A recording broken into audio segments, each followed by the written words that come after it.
Hello everyone. Before we get started, don't forget to hit the like button, subscribe to the channel, and drop a comment letting me know where you're tuning in from and what time it is for you. That way, YouTube knows to keep sharing more stories like this with you. Now, let's jump in. We were camping along the Timothy Lake Trail in Oregon, somewhere between Little Crater Lake and the North Shore. It was early October, cold enough that the air burned in your nose when you breathed too fast. The lake was quiet that time of year, no other campers that we could see. Just me, my buddy Dave, and a single line of tents pitched near a patch of evergreens. The weather report said clear skies, but by nightfall, the temperature dropped fast and the wind died completely. You could hear every small sound, the pop of the firewood, the low creak of the trees when they swayed, even the faint splash of a fish out on the dark water. We'd hiked about 12 miles that day, so by the time we crawled into our tents, the fire had burned down to embers. I lay there listening to the faint crackle outside, trying to fall asleep but too wired from the cold and the way sound carried through the still night. I must have drifted off for an hour or two because when I woke up, everything felt different. The air was heavy, damp.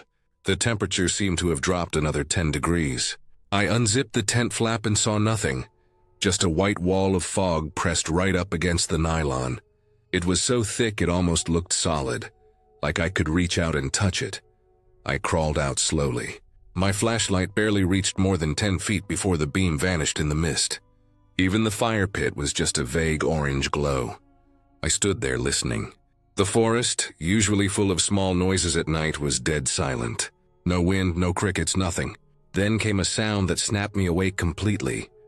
One short, sharp crack of a twig from somewhere near the tree line. At first, I thought it was Dave getting up to take a leak. I called his name quietly, not wanting to wake anyone else if there were other campers somewhere down the trail. My voice sounded strange in the fog, like it didn't go anywhere, just got swallowed up around me. I waited for him to answer, but there was nothing. Just silence again. Then a few seconds later, from somewhere to my left, maybe 20 or 30 feet away, I heard my own voice answer back. Same tone, same pitch, just one word. Yeah? I froze completely. My flashlight trembled in my hand. I knew that sound. It wasn't Dave, it wasn't a recording. It was exactly my voice echoing from the fog. I turned toward the direction it came from, but there was nothing. Just pale white air hanging between the trees. For a moment I tried to make sense of it. Maybe the fog was playing tricks. Maybe my voice had bounced off something. But the distance and the timing didn't fit. It had come from a completely different direction. Behind me, I suddenly heard the rasp of a zipper. I spun around and there was Dave, half sitting up inside his tent, looking confused. I could see the beam of his headlamp flashing against the fog. He was still inside, just waking up. My stomach dropped. Whoever, or whatever, had answered me wasn't him. I told him something was moving around outside, and he turned off his light. We sat in the dark for a long time, listening. The fog muffled everything, but eventually we started to hear it again. The faint, slow shuffle of footsteps. They came from the direction of the lake, then from the trees, then somewhere behind us. Never close enough to see, never far enough to ignore. Just this slow, steady pacing sound circling the camp. You could hear it crushing damp leaves, the occasional soft crack of a branch under weight. Whoever it was, they were barefoot or wearing soft boots. There wasn't the sharp snap of heavy hiking boots. It sounded careful, deliberate. Neither of us said a word. We just sat there in the dark, watching the fog shift slightly with every breath of air. Every now and then I caught a glimpse of something. A darker shape in the white, like someone standing just beyond the reach of the light. But whenever I blinked or tried to focus, it was gone. I wanted to believe it was my imagination. I've been in the woods enough to know how fog and darkness can mess with your head, how sounds echo and twist. But that voice, I kept hearing it in my head. It wasn't an echo. It had been too sharp, too perfect. The hours dragged on like that. The fire had gone out completely, and even though I wanted to relight it, I didn't dare move. The fog just kept getting thicker, like we were inside a cloud. Every sound seemed amplified. The slow scrape of fabric when Dave shifted in his sleeping bag, the condensation dripping off the tent fly, my own heartbeat in my ears. The footsteps came and went, circling, pausing, then starting again. At one point, they stopped right behind my tent for several minutes. I could hear the soft hiss of breath, like someone exhaling through their nose. I held mine without realizing it, afraid that if I made a sound, it would turn toward me. Sometime around dawn, the fog started to thin out. It didn't vanish all at once. It just began to glow faintly from the light trying to push through. The air lightened, and I could see outlines again. The tents, the fire pit, the faint line of the trail. The footsteps had stopped. Everything was still. Neither of us had slept. When it was bright enough to see, we finally stepped outside together. The forest looked normal except for how wet everything was. The fog had left moisture clinging to every branch and rock. We walked a slow circle around the camp, checking the ground. At first there was nothing, just the messy marks of our own boots from the day before. But near the tree line, where the grass met the dirt, I saw something faint, tracks, human-shaped but small and narrow, like someone who hadn't put much weight down. The impressions were barely visible, just darker patches where moisture had pressed into the soil. They led away from the camp into the woods, curving gently downslope toward the closed section of the trail. Dave followed them for a few yards before they faded completely into the undergrowth. He looked uneasy. We didn't say anything about it. We just packed up faster than usual, barely eating breakfast. The fog was already lifting off the lake, curling in pale ribbons that disappeared as the sun climbed higher. Looked peaceful again, like nothing had ever happened. When we reached the ranger station later that morning, we stopped to mention what we'd seen. The ranger, an older guy with sun-cracked skin and a coffee mug that said Matt Hood Crew, looked up when I told him about the fog, the footprints, and the voice. He didn't laugh. He didn't even look surprised. He just leaned back in his chair and nodded slowly. He told us that section of the Timothy Lake Trail had been closed years ago, after a solo hiker went missing in a fog bank, just like the one we'd been caught in. They searched for a week, found nothing except his boots near the tree line. The trail had since overgrown, but people still wandered near it sometimes. He said the fog there comes in fast, thick enough to disorient even experienced hikers. You can lose your sense of distance and direction completely. Some swear they hear voices in it. Search teams calling out, echoes bouncing strangely in the damp air. He told us it was probably just that, an illusion of sound. But the way he said it didn't sound like he believed it himself. We left not long after that, driving west toward the highway. The forest looked calm and golden in the sunlight, but I couldn't stop thinking about that night, about how perfectly that voice had matched mine, and how it had come from the wrong direction. About those faint boot prints that seemed to lead nowhere. Sometimes, when fog rolls in around my neighborhood back home, I still think about Timothy Lake. I remember that strange stillness, the way sound felt trapped inside the mist.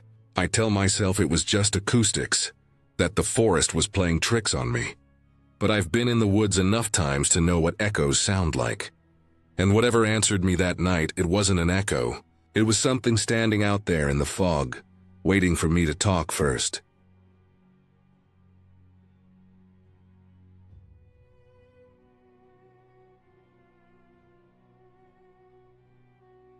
It was mid-September of 2022, and I was working a solo mapping assignment for a land survey company near the Canadian border, roughly 12 miles north of Ely, Minnesota.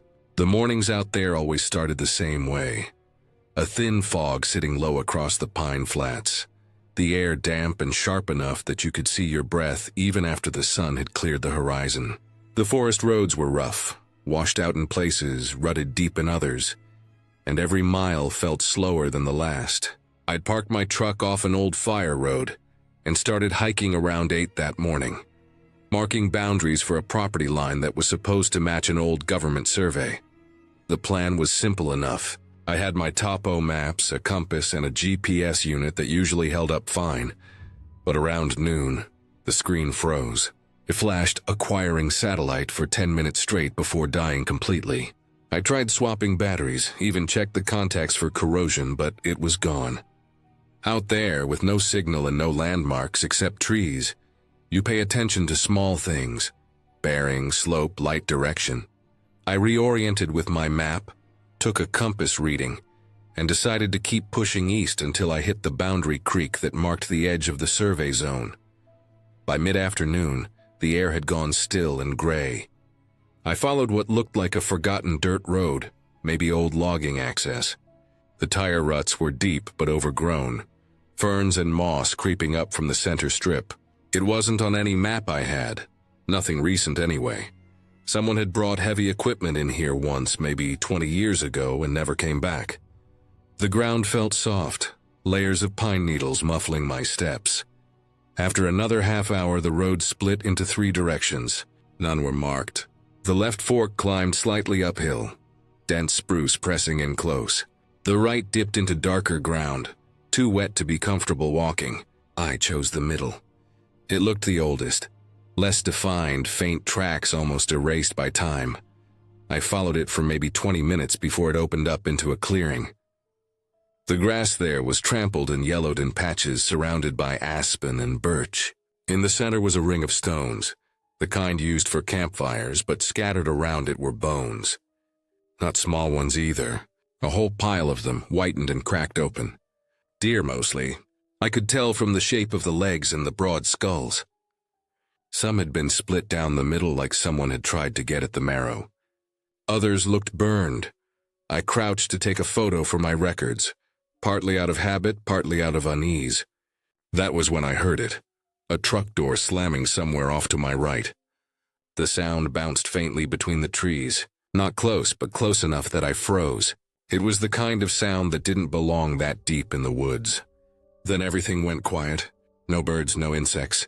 Just the faint ticking of my own heartbeat and the slow whisper of the wind dying off completely.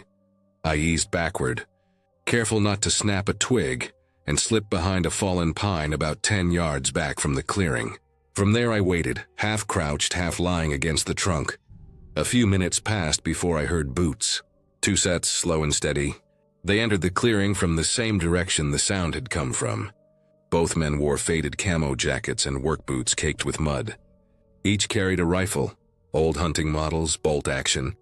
They didn't speak, not a word. One of them was dragging something behind him, a green tarp bunched up and heavy. The sound it made was dull and thick, like wet cloth sliding over dirt. They moved with a kind of practiced quiet, not like hikers or hunters, more like men who had been in these woods a long time and didn't want anyone knowing. They didn't look around much, just walked straight to the fire pit, unrolled the tarp, and let what was inside spill out. It was a deer carcass, half-gutted and blood dark around the chest. From where I crouched, I could see it had been shot, not cleanly either, more than once. The entry wounds were rough and close. They started cutting it apart right there, quick and mechanical, like it wasn't the first time.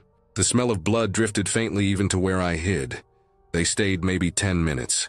When they were done, they packed up their knives, dragged the tarp aside, and tossed the leftovers toward the bone pile. Then they walked back the way they'd come, still silent. I waited until their steps faded completely before I even moved. I remember sitting there for a long time after they left. The forest slowly came back to life. The far-off cry of a jay, the rustle of a squirrel. But it didn't feel the same. The air had that charged stillness, like after lightning, and the smell of blood lingered stronger than it should have. I marked my direction back to where I'd entered and started walking. It was close to sunset, and the light under the trees turned that flat amber color that makes it hard to tell distance. My boots slid over pine needles and damp moss. Every noise behind me felt sharper than normal. A twig cracking, something small running off the trail. I kept glancing over my shoulder, half expecting to see movement. Nothing, just the forest stretching on forever. By the time I reached the edge of the old road, the sky had gone deep blue, and the temperature was dropping fast. My compass needle wobbled as I tried to confirm my direction, but I trusted my memory more than the tools at that point. The miles back felt longer than they should have. I walked with my headlamp off for most of it, afraid the light might be seen. When I finally reached the gravel service road where I'd parked, it was full dark. My truck sat just where I'd left it, half hidden under spruce shadows. The relief I felt almost made me laugh, until I saw the note. It was tucked under the wiper blade, folded once, heavy with moisture. At first I thought it was just a scrap of map I'd left there earlier. But when I opened it, there were words written in smeared black marker.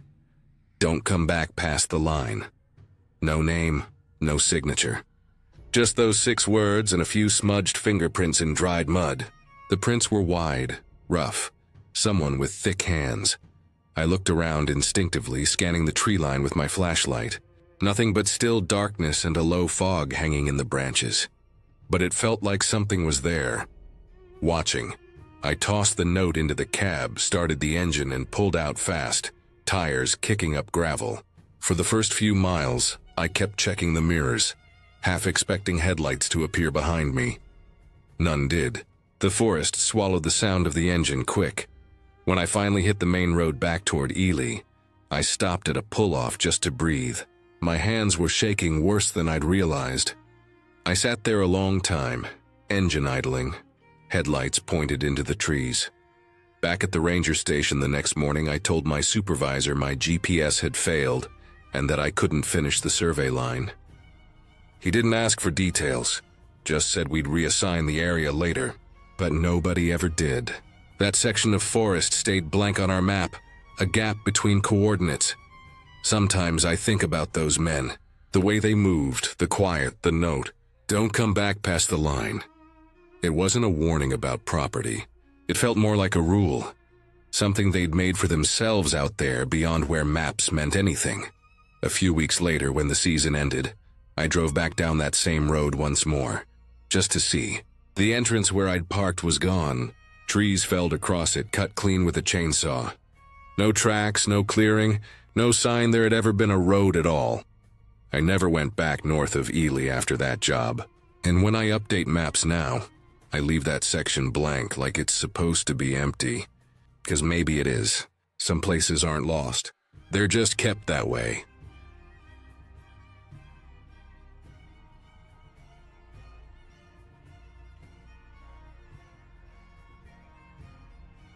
I camped alone along the Hoh River Trail in late September, when the nights had started turning cold, and the mornings were covered in that heavy coastal mist that clings to your clothes. I'd hiked in about 5 miles past 5 Mile Island Camp, far enough that I didn't expect to see anyone else that night.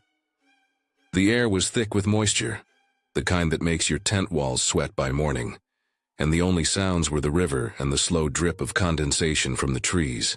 I'd set up camp on a small patch of level ground a few yards off the trail, close enough to hear the Hoh River in the dark, but far enough that it was more of a background rush than a roar. I spent the evening boiling noodles and drinking from my metal mug, watching the mist crawl between the trees. The forest there feels ancient, like everything's been wet and green forever. The moss hangs off every branch, and even the fallen logs look alive. When I crawled into my tent around 10, I remember feeling that heavy, damp silence settle in. No insects, no birds, just the deep quiet that comes when you're miles away from anything human. Sometime around 11, I woke up.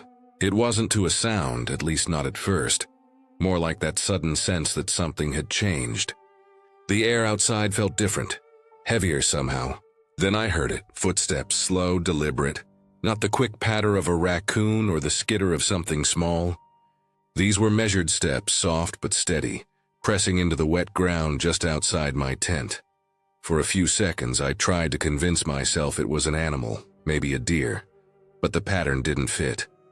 It sounded too upright. 2 steps, a pause, 2 more. My heartbeat started to pick up. I lay still, barely breathing, listening as the steps circled around me. I could picture someone, or something, moving carefully, almost testing each step. I called out, my voice shaking more than I wanted it to. I said something like, "Hey, who's there?" But the second I spoke, the footsteps stopped. Completely. The silence that followed was worse than the noise. I held my breath, waiting for an answer or even a sound. Nothing. just the slow drip of water from the trees and the distant sound of the river. I must have stayed like that for a full minute, listening so hard my ears rang. Then just as suddenly the sound started again, but closer this time. I could feel the vibrations through the ground when the steps came near the corner of my tent. My skin crawled. It was like someone was circling me, slow and careful, dragging it out. I thought about grabbing the small hatchet I kept by the door, but I didn't move. I didn't want to make noise. I kept telling myself it had to be another hiker, maybe lost or confused. But why wouldn't they say anything? Why walk like that? After what felt like forever, the footsteps faded. I listened long after they were gone, every nerve on edge until I was sure it was quiet again. My watch said 12:07. I kept my headlamp in my hand, the strap wound tight around my wrist, and I must have drifted in and out of half-sleep until about 1 a.m. when I finally worked up the nerve to unzip the tent. The sound of the zipper seemed deafening in the stillness. I poked my head out, sweeping my light in a slow circle. The mist made everything glow in that harsh white beam. Ferns, tree trunks, the glistening mud. Nothing moved. I stepped out barefoot just enough to look around, and the forest was empty. My breath came out in white puffs, and the only movement was the shifting fog. Whatever had been out there was gone. I didn't sleep much after that. Every little sound made me tense up, even the wind brushing the moss. I waited for dawn, staring at the faint outline of my tent ceiling, counting down the minutes until I could see daylight. When it finally came, the forest looked completely different. Soft morning light filtered through the canopy, and for a moment it almost felt normal again. Then I saw the prints. Just beyond the tent, in the wet mud near a patch of ferns, were bare footprints. Human. I crouched down to look closer. You could see the toes clearly, the arch, the heel. They weren't huge, maybe average adult size. But what got me was that they didn't lead anywhere. They started and ended right there beside my tent, like whoever made them had appeared and disappeared in that one spot. No approach, no trail leading away, just a set of prints circling part of the tent and stopping cold. The mud there was soft, and the prints were fresh, pressed deep. I followed them a few steps, but they faded fast where the ground turned to moss. I stood there for a while trying to make sense of it. The ground around was wet enough that any normal movement would have left tracks coming or going, but there was nothing. I packed up slower than usual that morning, glancing around every few minutes. The whole time I felt that weight of being watched, though the forest was still and silent. The mist clung low, and even as the sun climbed, it never really burned off. Every sound echoed: the creak of my pack straps, the zip of the tent, the click of my trekking poles. When I hit the trail again, I didn't look back. The hike out took me about 2 hours less than it had on the way in. I barely stopped for water, just kept moving, pushing until the trees started to thin and I finally saw the small gravel lot near the trailhead. My shirt was soaked through, my hands trembling even though the air was cold. There was a ranger truck parked there, engine idling. The ranger, a middle-aged guy with a notepad and a thermos, was talking to someone by the trail map. When he saw me come out, he gave a short nod, the kind that says he's seen plenty of tired hikers before. I told him I'd cut my trip short and that I'd heard something strange during the night. I didn't mention the footprints right away, just said someone might have been near my camp. He looked at me for a long moment, then said there had been reports lately of someone living deep in the forest. He said the man was supposedly half feral, avoiding contact, possibly years out there. He didn't say much else, just that they'd never caught him, only found signs now and then.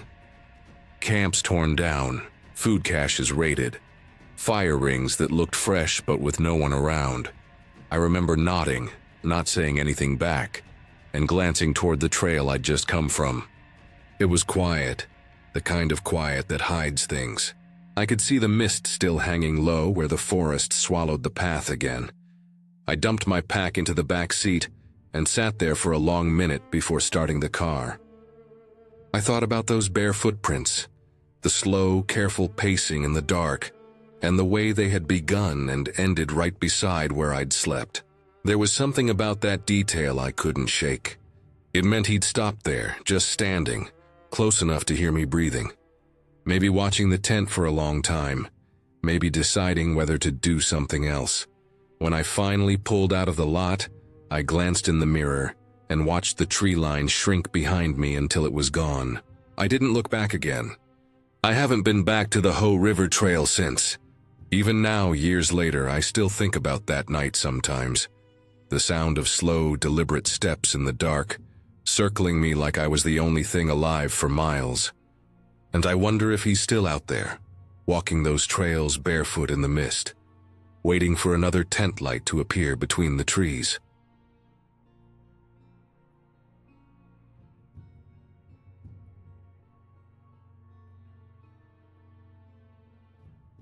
I was hog hunting with my uncle off Highway 19, not far from Hopkins Prairie.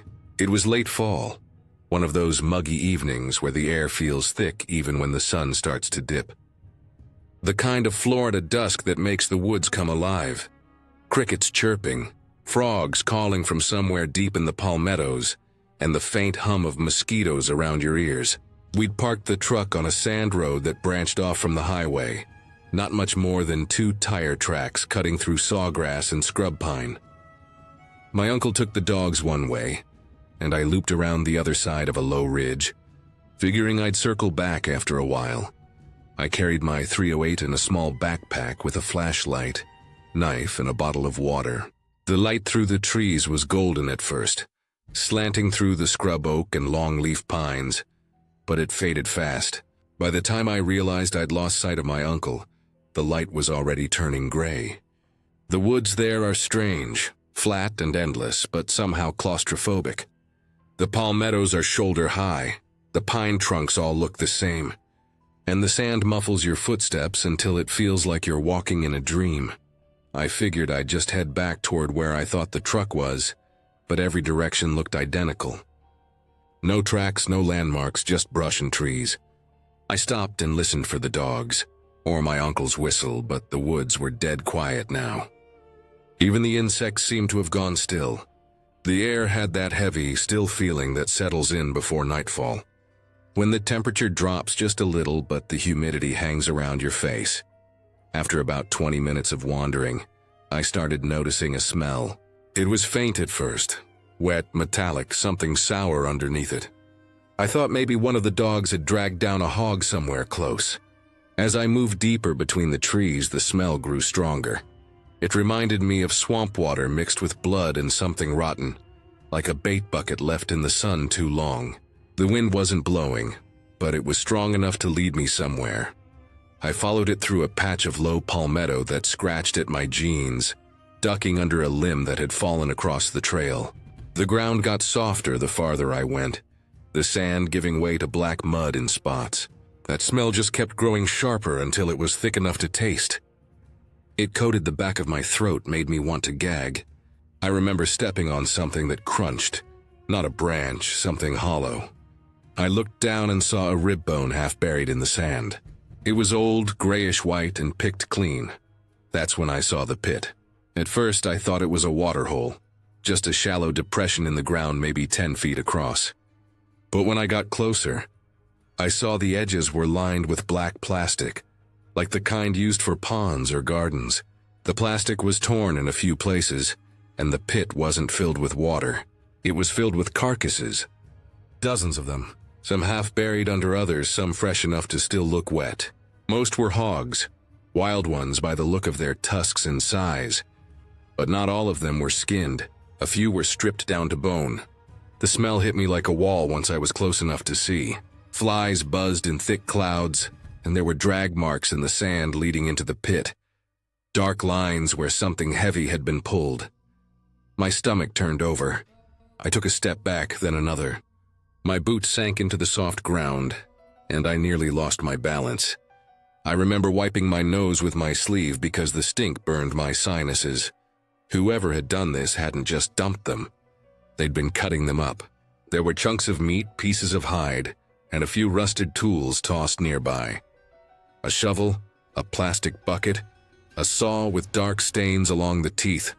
That's when I felt like someone was watching me. It wasn't a noise that made me turn.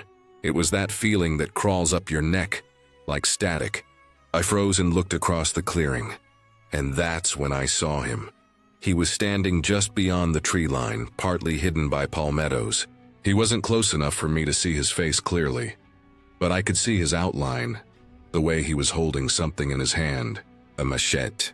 The blade caught the last bit of light, just enough for me to recognize it. He wasn't moving, not even shifting his weight, just standing there, watching. For a second, I didn't know what to do. My first thought was maybe he was another hunter. Maybe he'd been the one trapping and skinning hogs out here. But then my brain caught up to my gut. There was no truck, no ATV, no dogs, no sign of anyone else. And whoever this was hadn't said a word. I slowly started backing up, keeping my eyes on him. He didn't move. I turned and started walking fast, then broke into a run when I couldn't stand it anymore. The palmettos whipped against my legs and branches clawed at my shirt. I ran blind, just trying to get away, my breath coming in harsh gasps. I didn't stop to check my bearings, didn't care which way was north or south. I just wanted distance between me and that clearing. At some point I tripped and went down hard into a patch of mud, my gun slamming against the ground. I scrambled up, covered in muck, and kept going. My legs burned and the air was thick with humidity, but I didn't stop. The trees all looked the same. The woods stretched in every direction, and I could feel panic building in my chest. Every time I thought I heard a branch crack behind me, my heart jumped. I didn't know if he was following me, or if it was just the woods playing tricks. By the time I stumbled onto a sandy road, the sky was almost black. My knees were shaking, my clothes soaked through with sweat and mud. I leaned against a pine tree and tried to breathe. I didn't hear anyone behind me, but I didn't feel safe either. The silence was too deep, too absolute. I kept walking along that road until I saw the flicker of headlights far off through the trees. It was my uncle's truck. He was out there calling my name, his voice echoing in the dark. When he finally found me, I couldn't even talk. I was shaking so hard I dropped my rifle. He kept asking what happened, but I just kept saying, "There's something out there." He thought I meant a big hog, maybe even a bear. We got back to camp and he made me sit by the fire until I stopped shivering. I told him what I'd seen. The pit, the carcasses, the man with the machete. He didn't say much, just stared into the flames and kept adding wood, like he didn't want to think about it too hard. The next morning we drove to the sheriff's office in Ocala and reported it. The deputies didn't laugh, but they didn't look eager to go out there either. Still, they sent a couple of guys in a truck. My uncle and I led them back as best we could, retracing where I thought I'd gone. Took us over an hour, and when we reached the clearing, it was gone. Not just empty. Gone. The ground was smooth, like it had been scraped or filled in. No pit, no plastic, no bones, no tools. Even the drag marks were gone. The air didn't smell like anything but damp sand and pine needles. One of the deputies kicked at the dirt and said maybe I'd stumbled on an old dump site for hunters. Maybe animals had scattered it overnight, but that didn't make sense. You don't fill a pit that size in a few hours. You don't erase that kind of smell. I still don't know what I walked into that evening. Maybe it was some kind of illegal slaughter operation. Maybe someone disposing of poached hogs. Or something worse. All I know is that whoever that man was, he was there before we ever showed up. And when the law came looking, he made sure there wasn't a single trace left. I haven't been back to Hopkins Prairie since. Even when we drive past that stretch of Highway 19, I catch myself looking at the tree line. Every time I half expect to see someone standing there again, still and silent, just watching.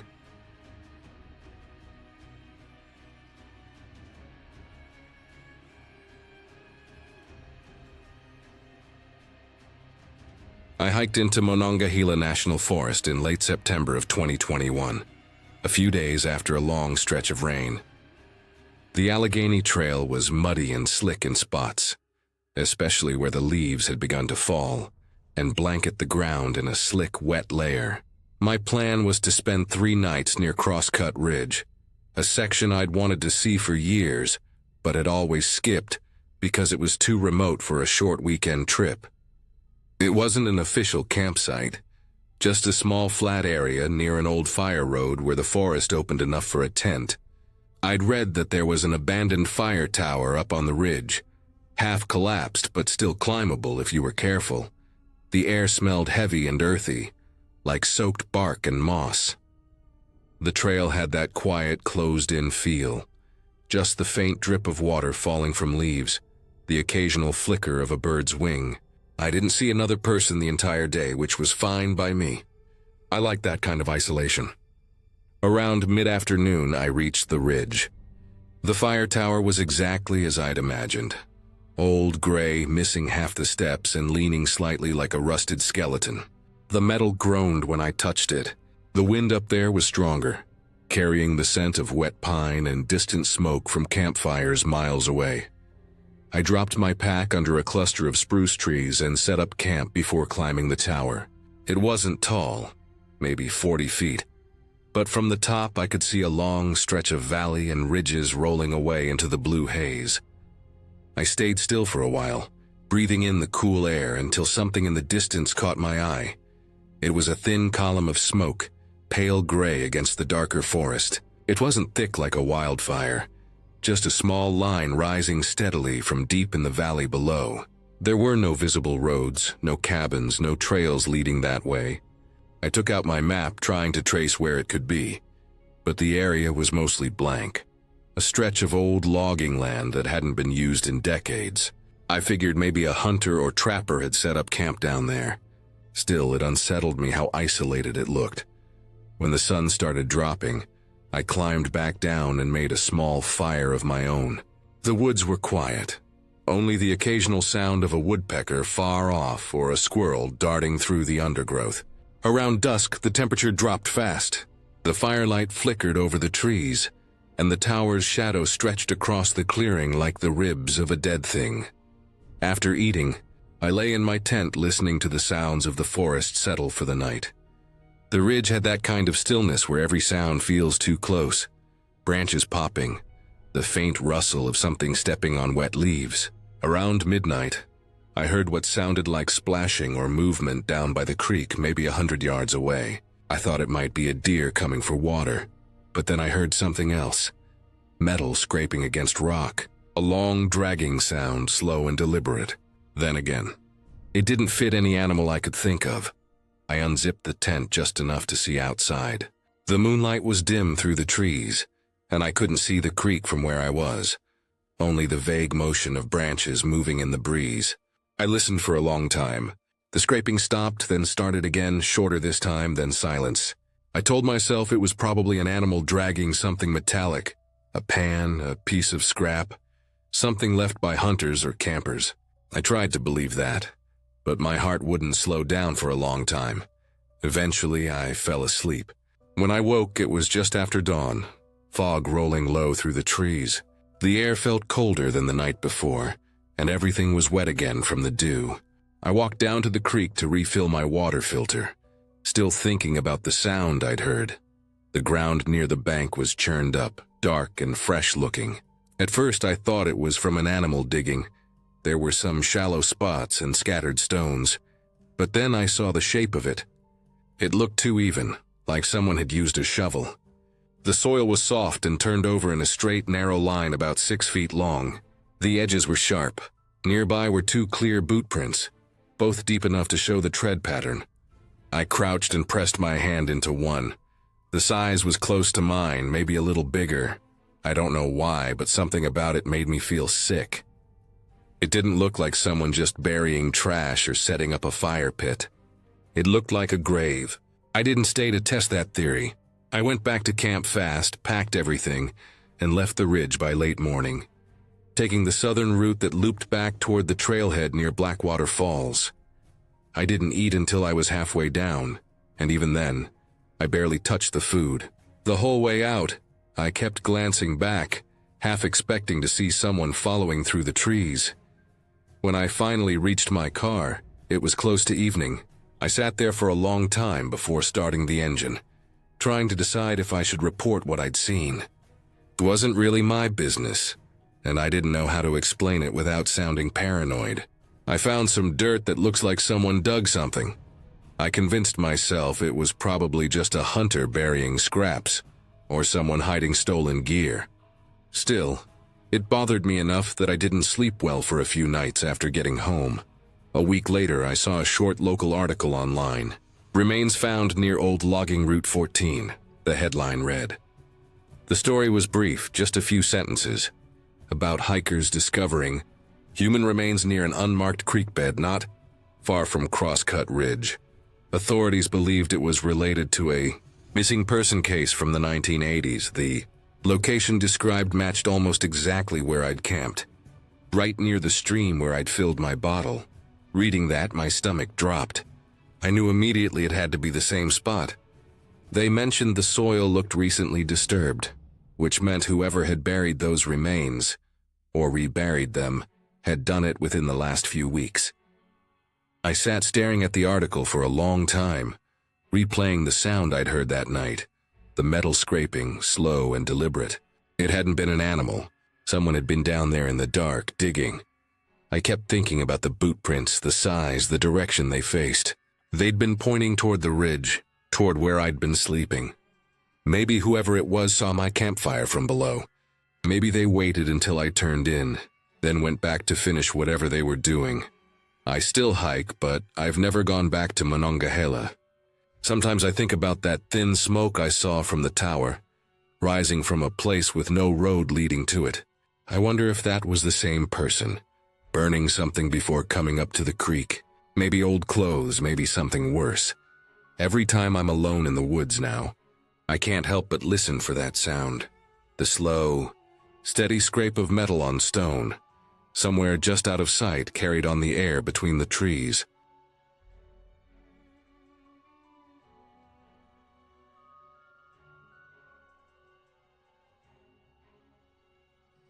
I started early that morning from the small turnout off the Sterling Highway, about 3 miles south of Cooper Landing. It was mid-January, the kind of cold that doesn't just bite, it seeps through everything. I'd been out there plenty of times before, scouting new routes for our small backcountry ski group. We were always looking for untouched areas where we could carve lines without worrying about crowds.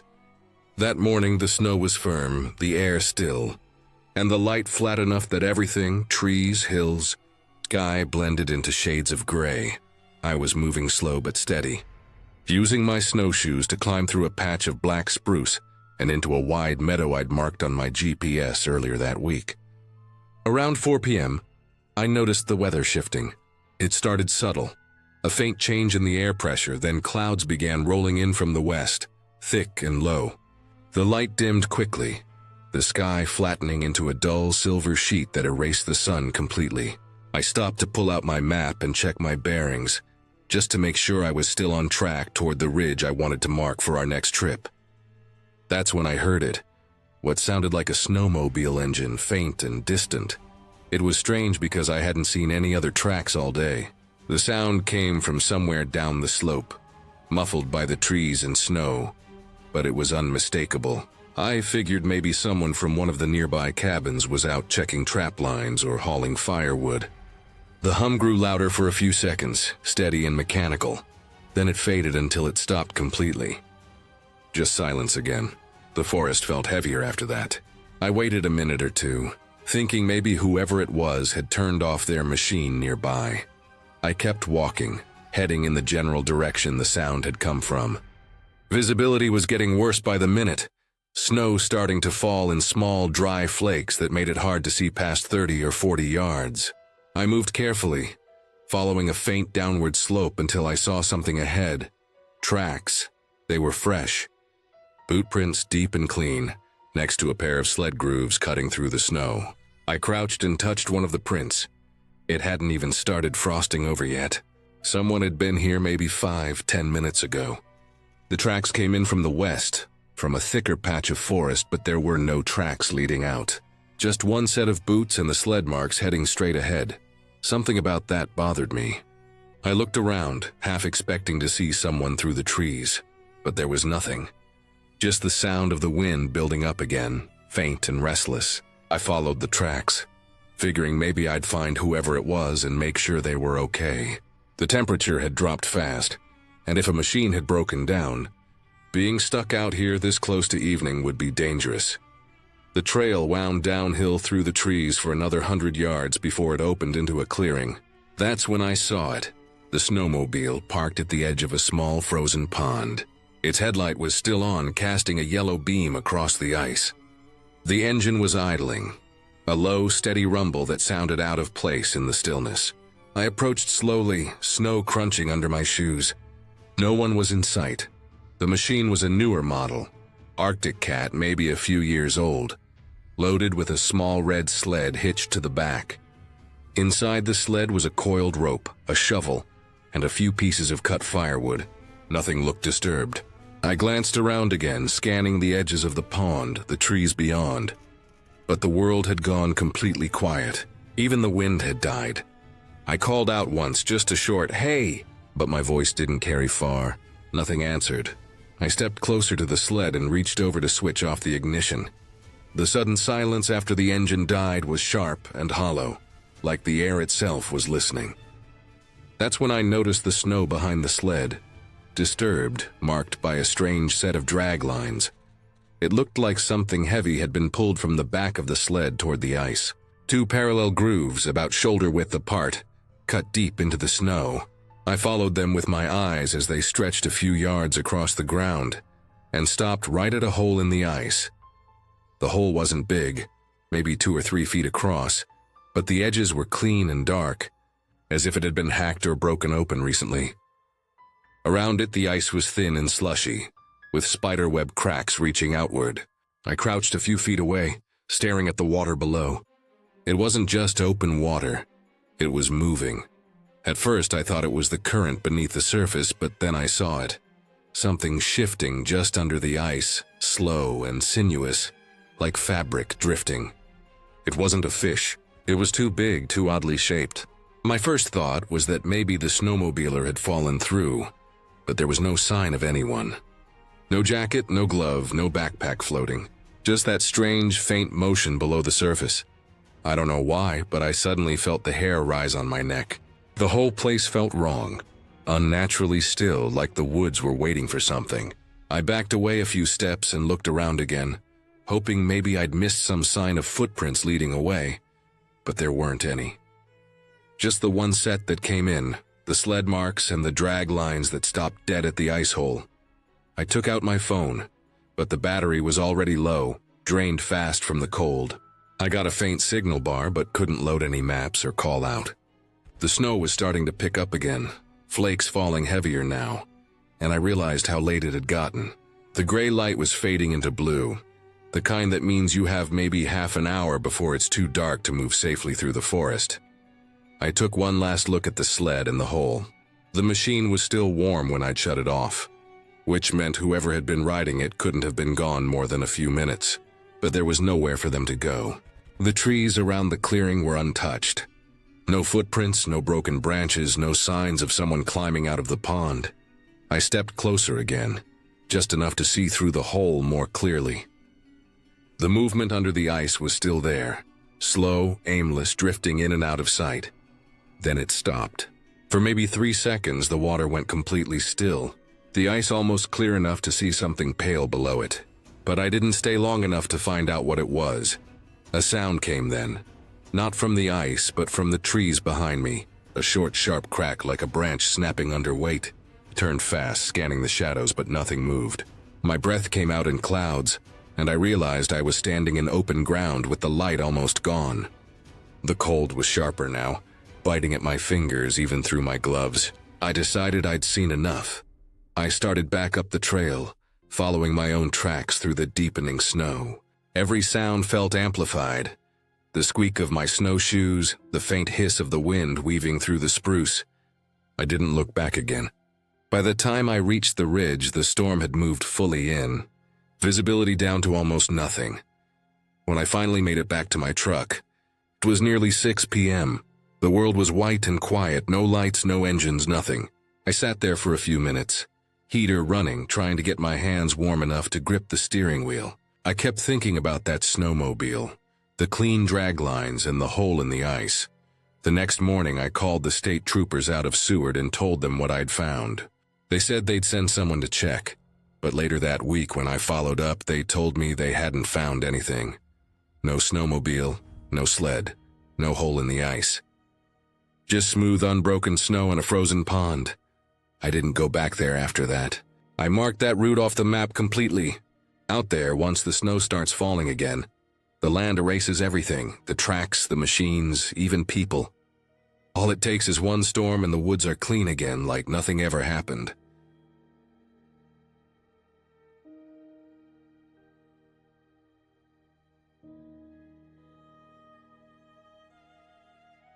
I was assigned to map the old forestry parcels north of Grand Marais, near the Canadian border. It was late January, about 12 degrees that morning, and the wind off Lake Superior cut right through my coat. Most of the parcels I had been logging coordinates for were uneventful. Old growth, some regrowth after clear cuts from decades ago, a few deer trails, and miles of frozen spruce bogs. Block 13 was next on my list. The record said it was clear-cut in the 1950s and never replanted. No active roads, no structures, no trails. Just empty land that hadn't seen much human activity in 70 years. The old survey map I had was a little warped from moisture, and the GPS unit I used had trouble keeping signal under the thick canopy. I parked my truck at the last plowed service road, strapped on snowshoes, and followed what looked like an old skid trail into the woods. It was quiet except for the crunch of snow and the occasional pop of frozen branches. The deeper I went, the older the trees became. Thick birch and pine that looked untouched for decades. The air had that still, muffled weight that only comes in winter, when everything's frozen solid. After about 2 hours, I reached what should have been the edge of the parcel, according to the map. There was no sign of clear-cutting, no sign of any kind of forestry work at all. Instead, I saw a small clearing ahead through the trees, maybe 40 feet wide. And right in the middle of it stood a cabin. It wasn't on any record. Not on the forestry maps, not on the state's GIS layers, nothing. It was built from rough-cut logs, hand-hewn and darkened from years of weather. The roof sagged slightly under the snow but hadn't collapsed. The door was open, hanging crooked on one hinge, and snow had drifted halfway inside. I hesitated at the edge of the clearing for a while, just looking at it. Didn't make sense that a structure this solid could go unlisted for 70 years. I walked up slowly, the snow deep enough that each step sank to my knees. The air felt stiller there, heavier somehow, like the sound had been drained from the clearing. The first thing I noticed inside was the smell. Old wood and rusted metal, mixed with something faintly sour like mold. The floor was covered in a crust of ice and wind-blown snow. Along the far wall were shelves lined with rusted tins and glass jars. The labels were mostly gone, but a few said things like beans and lard. On the small table near the door were old newspapers, brittle and yellowed, dated from 1981. The headlines were about mining disputes and local school closures. The cot in the corner had a gray wool blanket still folded on top, stiff from age. But what caught my attention most was the tripod standing in front of the single window. It was old, heavy steel, the kind used for cameras in the 70s. There was no camera attached, just the tripod, its legs splayed unevenly, all aimed directly at the window. I walked over and looked out. The window faced a narrow opening in the trees, what looked like a faint animal trail winding off into the woods. A game path, maybe used by deer or wolves. There were no fresh tracks visible, just the faint outline of the path under the snow. It didn't make sense.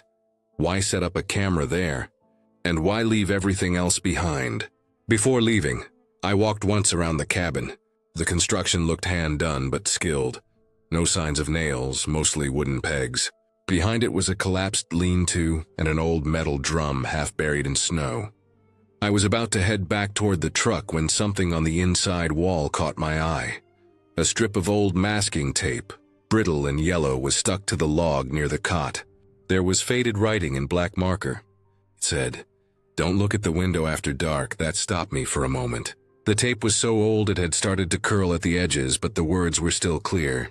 Whoever wrote it had done it long enough ago that the ink had bled slightly into the wood. I don't know why it unsettled me so much. Maybe because it was so specific. I stood there staring at it for a while, wondering what kind of thing would make someone write that. I took a few photos of the cabin and the surrounding area for documentation, marked the coordinates, and decided to head back. The temperature was dropping fast and the light had that dull, gray tone that comes before dusk. I didn't plan on camping anywhere near that place. The hike back took longer than expected because the snow had started to drift again. I reached the truck just before dark. As I loaded my gear, I kept thinking about that tripod and that note. Someone had been watching that trail, watching for something. When I got back to the ranger station that night, I mentioned it briefly to the lead surveyor. He raised his eyebrows but didn't seem overly concerned. Probably an old trapper's shack, he said. Or someone living off-grid for a while. We've seen that before. I nodded, though it didn't sit right with me. The cabin wasn't from the 50s.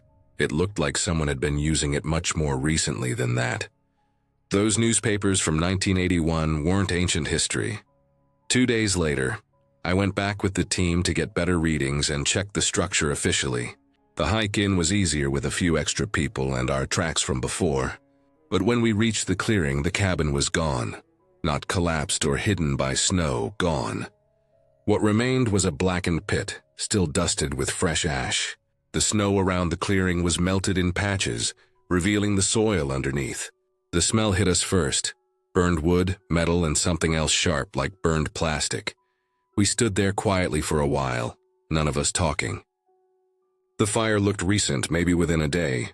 There were no signs of vehicle tracks or any attempt to douse the flames. Whoever burned it didn't care to hide it. Then we noticed the footprints. They were everywhere around the clearing. Bare human footprints in the snow. Hundreds of them, some overlapping, some circling the ashes. No shoes, no boots, just bare feet pressed deep into the snow. Frozen mid-step. They led in all directions but didn't go far. Just scattered in a wide ring around the burned cabin, looping over and over themselves until they vanished near the tree line. We took photos, flagged the area, and radioed it in. The rangers asked us to stay put until someone could come out and verify. But after standing there another half hour in that silence, none of us wanted to. The forest felt wrong, like it was listening. We hiked out quickly, barely talking. I kept glancing back at the tree line, half expecting to see someone standing there, watching. The next week, investigators went in to check. They said the burn looked deliberate, but there was no accelerant residue. No tire tracks and no sign of who might have done it. The ashes were too disturbed to tell much, and the footprints had been mostly covered by new snow. They didn't find any remains. No camera, no signs of habitation, just charred wood and soil. They closed the report as unauthorized structure. Destruction, which was the bureaucratic way of saying no one cared enough to look deeper. Still have the photos I took from that first visit. The Oz cabin standing quiet under the trees. The tripod facing that window. The faint shape of the animal trail beyond it. Every now and then, when I look at them, I notice something strange in the reflection of the window. A faint blur, maybe just a trick of light or snow on the glass. I tell myself that's all it is. But sometimes, when I'm working late in the woods and the sun starts to go down, I catch myself glancing toward the trees, half expecting to see a figure standing there barefoot in the snow. I never went back to Block 13 after that. The coordinates are still in the system, but the spot's marked as inactive. I don't think anyone else has gone there since. And I still wonder, when I think about that piece of tape on the wall, who wrote it, and what they saw through that window after dark.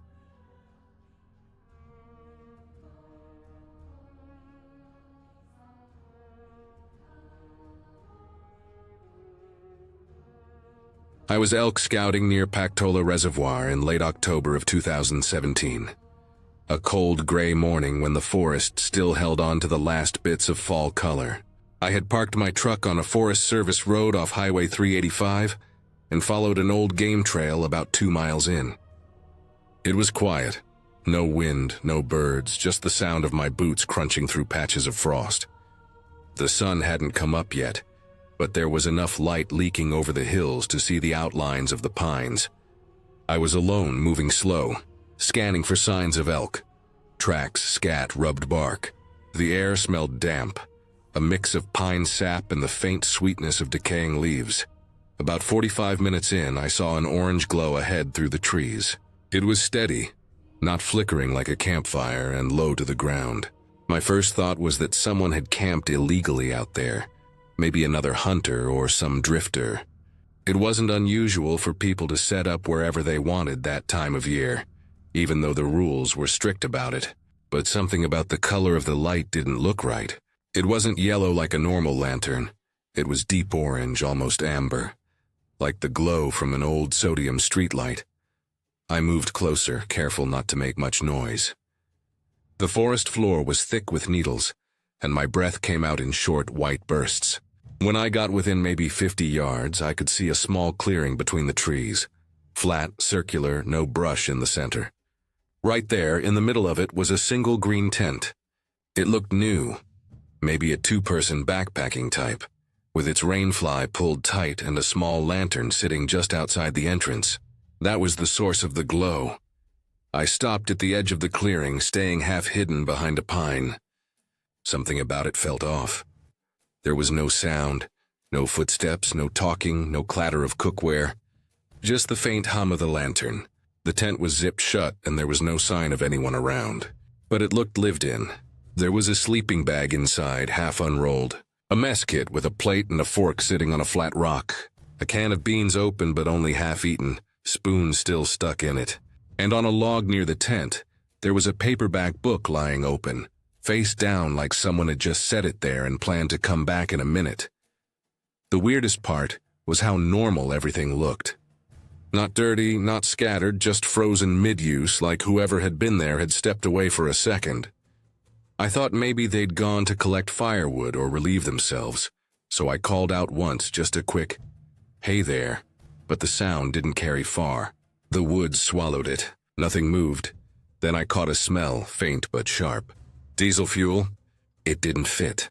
There were no vehicles that far in, and nobody carries diesel for camping. I looked around thinking maybe there was a small generator or a heater, but I didn't see anything. Just that lantern glowing orange and the tent sitting perfectly still. Something in me tightened up then, a kind of unease I couldn't explain. It wasn't fear exactly, just that sense that something wasn't right. I decided to back off. I didn't want to be caught messing around someone else's campsite, especially if they were nearby. I turned to head back the way I came, walking slow at first, then faster. I'd made it maybe 20 feet when the light behind me suddenly flared. I turned around just in time to see the tent burst into flames. No sound, no whoosh or crack, just an instant wall of fire. The entire thing was engulfed in seconds, the orange light blooming brighter than before. The flames rose 6, maybe 7 feet high, and I could feel the heat even from where I stood. It didn't make sense. There was no wind, no spark that I'd seen. The snow around the clearing started to melt and steam rose from the ground. I wanted to run, but I couldn't look away. The fire was so clean. No smoke, no popping, just a steady roar like air moving through a vent. It burned for maybe 30 seconds, maybe less, then it was gone. The light faded, the heat dropped, and there was nothing left but a blackened patch of earth and a faint shimmer in the cold air. The lantern was gone, the tent gone, everything gone. Just ash. I stood there shaking, trying to make sense of what I'd just seen. I went closer, slow, testing the ground with my boot. It was still warm. The snow around the clearing was slushy and gray, with small melted channels running off into the brush. The smell of diesel was stronger now, mixed with something chemical like melted plastic. I crouched down and sifted through the ash with a stick. There was nothing. No tent poles, no can, no book. Not even a trace of the lantern's metal base. Just blackened soil and tiny flecks of char. I left the area fast after that. I followed my GPS track back to the truck, checking over my shoulder every few minutes even though I knew there was nothing behind me. The air felt heavier on the way back, like the forest had gone silent again on purpose. When I reached my truck, I wrote down the time, 7:22 a.m., and marked the approximate coordinates on my phone. I drove to the ranger station near Silver City and reported what I'd seen. They didn't say much at first, just took my statement and the location. 2 rangers came with me that afternoon to check it out. We parked at the same pull-off and hiked back in. When we reached the clearing, it didn't look anything like what I'd seen that morning. The ground was still dark, but there was no sign of a burn pattern, no charred wood, no melted snow. It was damp but clean, like the area had been washed. The rangers looked around for a while, kicking through the leaves and poking at the dirt. They found nothing. No trash, no gear, not even boot prints besides my own. One of them scraped at the soil with a knife and said it looked like frost damage, not fire. I didn't argue, but I knew what I'd seen. The snow had melted in perfect circles where the tent had been. The ground underneath was dry. It hadn't frozen back over like the rest of the forest floor. We stayed for maybe 20 minutes before heading back. The rangers wrote it off as a false alarm, maybe a misidentified camp or a trick of light at dawn. But that didn't explain the smell, or how the snow melted, or why everything disappeared so completely. That night, back in town, I pulled up my GPS log again to check the coordinates.